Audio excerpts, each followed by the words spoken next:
আসসালামু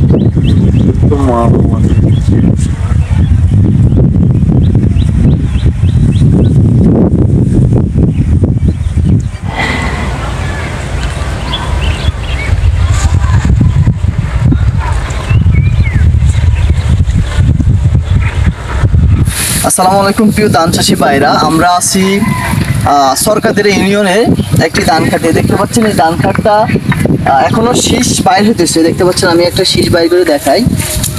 দেখতে পাচ্ছেন এখনো শীষ বাইর হইতেছে, এখনো শীষ পাকাও নাই, শীষের দুধ আছে। কিন্তু এই অবস্থায় ধান খাতের পাতাগুলো জ্বলে গেছে। এটা হচ্ছে বিএলবি রোগ বা ব্লাস্ট রোগ।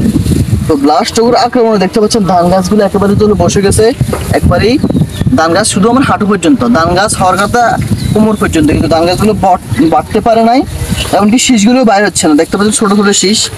এই যে আমি একটা দেখাই, দেখতে পাচ্ছেন শীষে এই যে আটকে গেছে, শীষগুলো আটকে গেছে, অর্ধেক বাইরে আছে অর্ধেক বাইরে হয় নাই। এর মাঝামাঝি সময় অনেকগুলো লাল হয়ে গেছে, অনেকগুলো জ্বলে গেছে এই অবস্থা।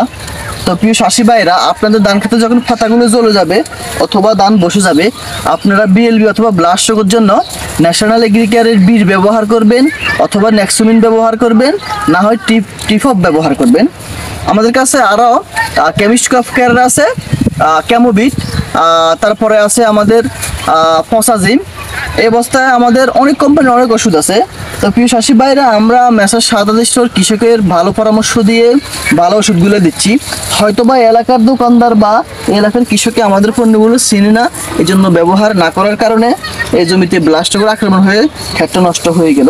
কৃষকের হাজার হাজার টাকা লস হয়ে গেল। দেখতে পাচ্ছেন পুরোটা ক্ষেত আগুনে পুড়লে যেরকম লাল হয়ে যায়, এভাবে লাল হয়ে গেছে। তো আমরা বলবো প্রিয় চাষি ভাইরা, আপনাদের ধান খেতে যখন বিএলবি এবং ব্লাস্ট রোগ আক্রমণ করবে, অবশ্যই ওষুধ ব্যবহার করবেন, আপনার ধান খেতকে সুরক্ষা রাখবেন। ধন্যবাদ সকল।